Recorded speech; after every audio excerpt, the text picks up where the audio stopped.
COVID-19 gay ani suba laisat lakpaga mari leinana lengak na piba SOP thukaiduna lakpa miyoising police na phagat paletri ngasisu Impal East Police ki Superintendent no police ki luching makhada lamlong konung mamang khurai ayang pali amadi kongbada marks ublaktaba amadi SOP thugaiba miyoising phagat ki Laibak asigi oina nauna miyoi lakh ahum lising humdrama panga chani yankhai taret positive oikre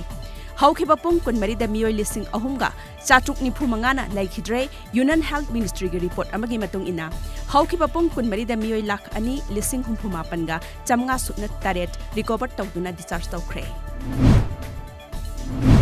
Hui hatlaga chanaba honarambadagi Yening Animals Foundation gi team na phagat pangamkhre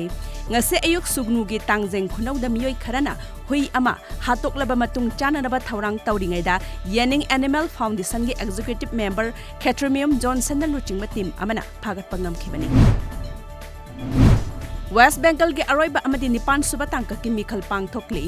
ngase ayuk pung taret tagi haukiba mikhal aduda nupi mirap kunthra manga yauna punna mirap chaniga marfum doina lamba tawgadawri mikhal asigi damak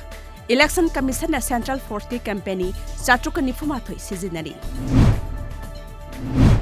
Sugnu Kendra ge MLA ke Ranjit ki thausil makhada Kendra asigi khungang singda lairiba development committee singna matam gi miyam na awa ana tarak pakaya da mateng pangnabagi saruk ama oina ngarang COVID-19 ge second wave asina containment zone da lairiba imungda development committee wangu sandangkhong unit na chana thakna ba potlam sing mateng pangkhre